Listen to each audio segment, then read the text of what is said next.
Thank you. How does my life in Ethiopia shape the book?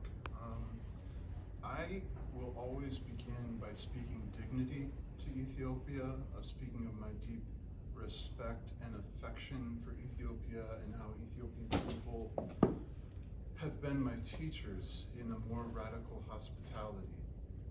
But in the midst of this civil war that broke out in November 3rd, 2020, we have seen what happens when you combine a prosperity gospel that says don't speak about evil, don't speak about injustice, only speak the positive things, a religious nationalism, the identity that says we are specifically chosen, we have some kind of superior identity over others. And when that gets fused around othering, what I have observed and how this book has been shaped is that when you love the other, you become the other. That's a line from this book. When you love the other, you become the other. When you enter into solidarity, it could be an ethnic other, a religious other, a political other, an economic other. And by other, I mean someone who's perceived as unrelated or less than yourself. In the United States, it could be because of sexual orientation or political affiliation or a racial identity or any number of the markers of the way that we describe ourselves. When we enter into solidarity across the lines of enemy making, you probably will be perceived as the enemy. And I think we see that, in Jesus' own story when Jesus loves the Samaritans. These are people who are ethnic others, they're religious heretics, they're political rivals. And Jesus goes and eats with these people, he talks with them, he befriends them, and what happens? He begins to be called a Samaritan. And I have observed that pattern in my work in Ethiopia, that when you are willing to step across those radioactive lines and say, I'm going to be friends with Jawar Muhammad, I'm going to be friends with Iskender Nega, I'm going to be friends with Gideon Timotheos. These are some of the most powerful activists and politicians in Ethiopia today. People become confused. Who are you really? What is your agenda? What are you trying to achieve? Are you, I've been called CIA more times than I could tell you. I've been told that I'm receiving millions of dollars to overthrow the Ethiopian government. Unfortunately, I have not been receiving millions of dollars. Maybe someday. Mahan? So, yeah, Ethiopia has shaped this book around the profound valuation of the poor. I think it's extraordinary that Jesus begins, if you were going to begin a movement, and you maybe had a hunch that this movement was literally going to change the world and affect billions of people, with what words, what would be your first slogan, your stump speech, what would be your platform thesis? Jesus begins with, blessed are the poor, those that we devalue, disregard, belittle, which ultimately it's all of us, right? Born, can't eat, can't speak, can't walk, can't defend ourselves. We're all dying. That's our universal destiny. All of us returning to dust, powerless, nothing. Jesus says, let's start right there. Blessed are the poor. And I would say that I've witnessed the incredible dignity of people living through some of the most extreme poverty on earth in Ethiopia, and just seeing the face of God among some of these people. So I tell some of those stories in the second chapter of this book. Thanks for the wonderful question. Rebecca.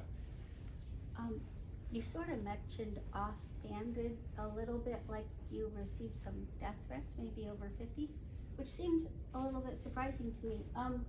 So can I just don't think I have a timeline of when you were there and when you came back, and also sort of to read the book, how much Ethiopian knowledge would a person need to know or understand going in? Yeah, thank you, Rebecca. You don't need to have any knowledge of Ethiopia at all to read this book. Okay. I hope that any of the stories that I tell from Ethiopia don't assume any prior knowledge, but I do hope that there's a substantial discussion of what's happened in Ethiopia. And some of the timeline, Rebecca, I was a professor at a school called the Ethiopian Graduate School of Theology. That's where I met Geleta. Geleta was one of my students. In fact, he was one of the last students in my last course at the Ethiopian Graduate School of Theology, where we were working on this professor's work, and we saw a man get lynched upside down, naked, in a city not far from where we were living. There's a horrifying picture of this event where you see hundreds of people surrounding this public. Everyone's watching. The man is literally dangling from his feet upside down from a traffic light. Around the same time, we saw a man get beaten in a public city center. A woman takes a jug of kerosene, pours it on his body, sets him on fire, raises her arms in like triumph, and you just watch the guy burn alive. And we saw this radioactive, othering, inflaming identity in Ethiopia. And so Lily and I and our partner Tekale Nega started something called the Neighbor Love Movement. And what this was an invitation to sign a covenant that says, today I covenant to love my neighbor as myself. Every woman, man, and child is my neighbor. I choose to value and respect my neighbor with practical compassion. Today I say, yes, I'm an ambassador of neighbor love. And we introduced 7 practices for how you could embody this. But our central message was to say the other is not our enemy. The other is our neighbor. Whether you're a Muslim, you're Orthodox, you're Pentecostal, you're secular, you're atheist, this is an ethic that can bring us all into togetherness. And that's when, Rebecca, I started building relationship with some of the most controversial figures in Ethiopian public life. And that's when, you start getting shot at from every direction, because these men and women are gods in the eyes of some people, and they're monsters in the eyes of others. And when you start crossing those lines and say, no, I'm going to talk with all of you, and I want to invite you to come to a shared table, to share a common meal and conversation, that's the ultimate treason. And I've observed, friends, I have to say this, that I've observed that it's like some of our consciousness, speaking of young, and shadows, some of our consciousness, it's like it short circuits when we see someone saying, I can do MAGA, I can do Harris, I can do atheist, I can do Pentecostal, I can do Muslim. I'm willing to enter into relationship with anybody and to see the divine presence there. It's like, I think some of us, it's like we don't get it. And so there's a kind of disintegration that I think causes distress and aggression inside of us. Because it's just like, I don't get that. That needs to stop because that makes me feel deeply uncomfortable.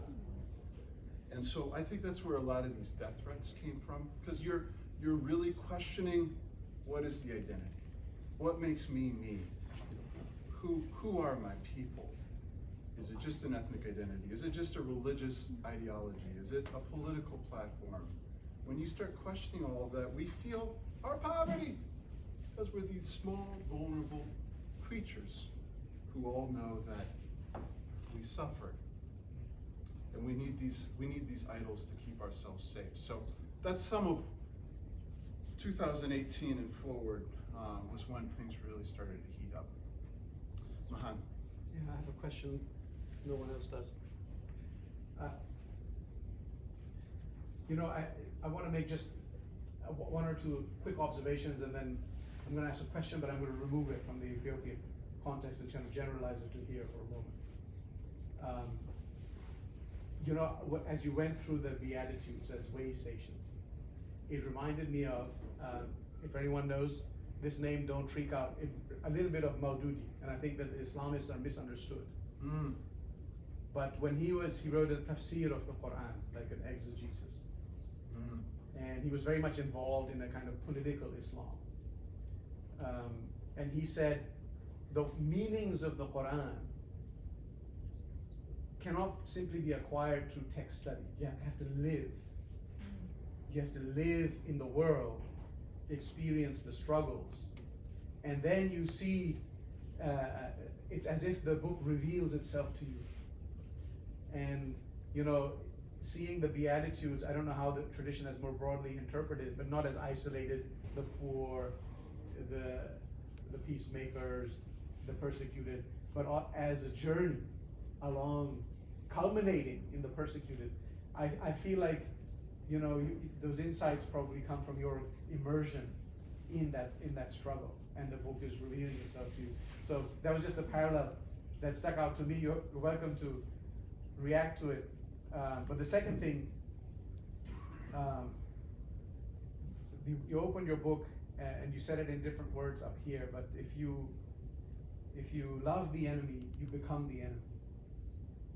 And now I'm going to pull to this local context. We have the pro-Palestinian and movement here on campus, and supporters of Israel are threatened by this, right? And it's polarized. There are other polarizations in our political society. But in one of the conversations we were having the other day, one person from one side of the camp said they were having coffee or walking with someone from the other side of the camp, students here. And someone who observed this said, "Well, are you with the other side now?" And so the simple act of trying to find some humanity or talking to the enemy, right, begins to question your solidarity with those who claim to be standing for justice's sake, right? And what's happened in our culture is a result of that deplatforming, that anyone who is perceived to be of a camp that there are even some elements that are not related to, say, a certain panel or a certain conversation, or having elements in their lives that are out of sync with what you perceive to be justice, you deplatform them altogether. Yes. And so, how do we can end up being persecuted? Maybe there'll be some people who can see beyond that. But how can we maintain the integrity of the justice movement, right? Not lose solidarity with, while also being able to walk in the middle and seeing another without the dehumanization. Thank you so much.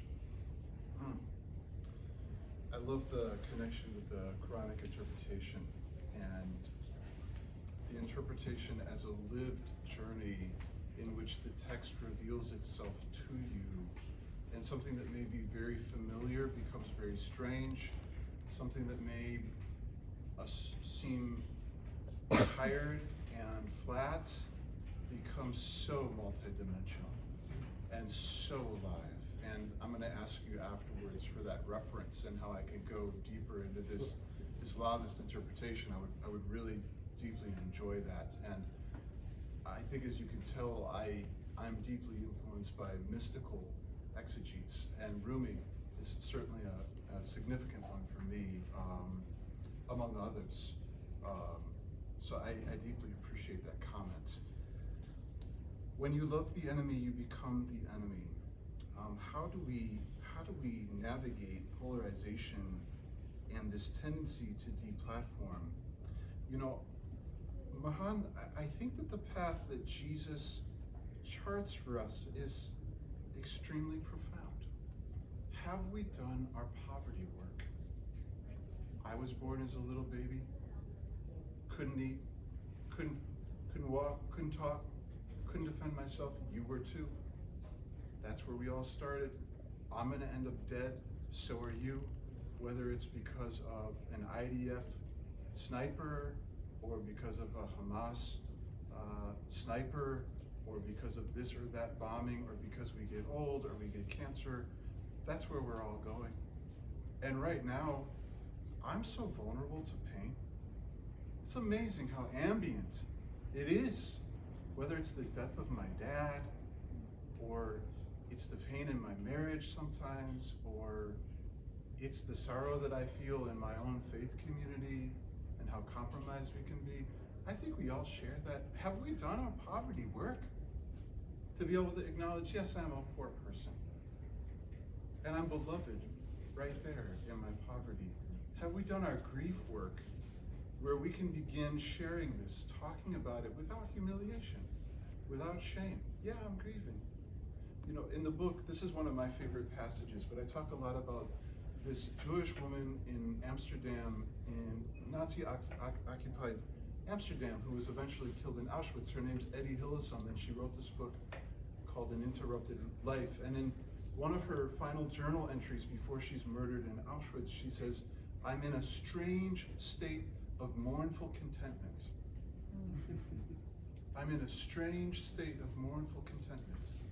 Have we done the work to go into the poverty, to examine it, to befriend it, to become aware of it? One of my good friends and colleagues in the Neighbor Love movement from the European Institute of Peace, he just got killed in a car accident a few weeks ago. That could be Lily and me driving home tomorrow. That's not morbid. It's the reality.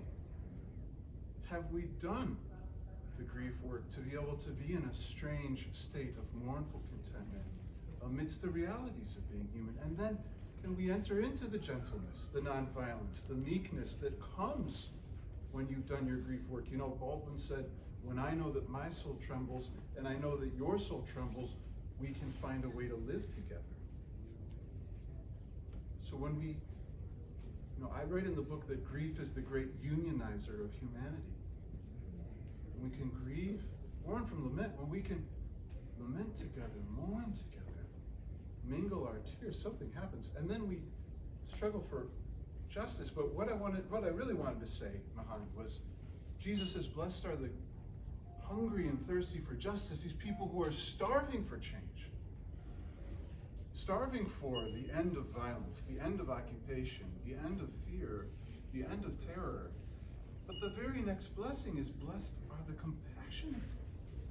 When you really go deep into the longing for justice, right relationships of mutual flourishing, it goes woof to compassion. This universal presence for all who suffer. If it's right relationship that we're really after, not punishing, punishing, recycling pain. Oh, Mahan, you're wrong about this. I need to smash you for that. You hurt me in this way. Now I need to hurt your family in this way. You took this from me. Now I need to take that from you. The cycle that we do over and over again. I think it's so profound that Jesus takes us into that kind of famished craving for justice. But where it goes to is compassion. This enlargement. I define compassion in the book as the willingness to be present with others in their suffering. And so I hope that I would be one of the traders, Mahan, who would go over to the Israeli demonstrations and listen and try to understand, what is the poverty they're processing? What's the grief that they're working through? Is that producing gentleness? Is it producing aggression? Do they feel safe by entering into an enlarged meekness with others, that kind of regulated agency that is truly powerful because it's not reactive? Or do they need to feel like they need to be vengeful to be safe? I'd hope that I'd go over to the Palestinian side. What's the poverty that they're working through? What happened in 1948? What happened year after year after 1948? What was the grief that was generated, the generational grief that was generated? A similar grief to the grief of the Holocaust, although suffering never needs to be compared. What kind of energy is that poverty and grief generating? Is it, again, this regulated power that is nonviolent and that is able to bear witness to human dignity without mirroring dehumanization? Or does it become this kind of aggressive, chaotic energy that I certainly feel in myself? I hope that I would be willing to share presence while making this very clear,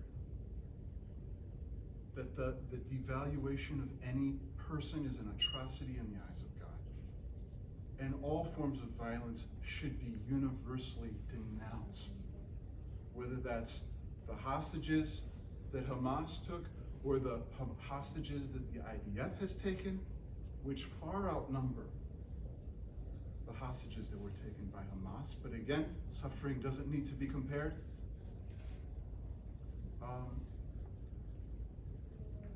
Killing, land grabbing, ethnic cleansing, the constant state of terrorism that comes through checkpoints, not having access to water, to roads, to be able to visit your family, to be able to take your suffering children to a hospital because you don't have the permit to get through the checkpoint.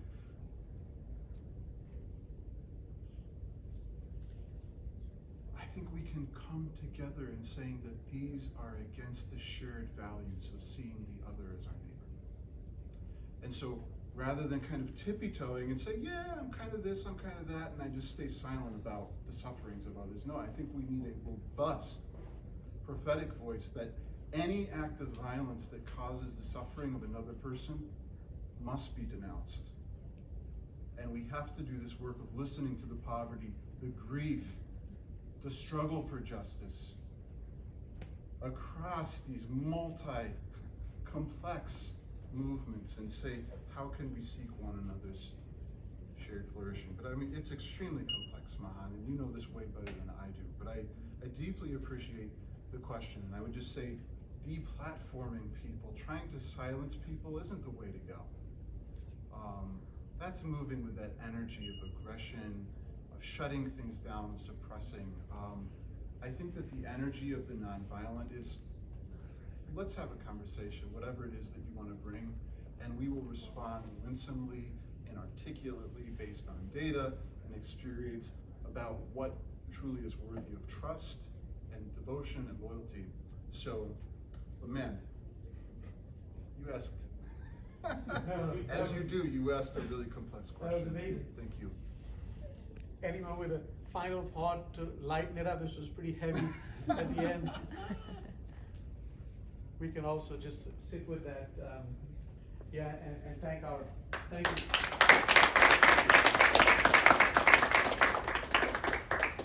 Get your coffee, it's right here. I'm sure Andrew's willing to sit here and talk.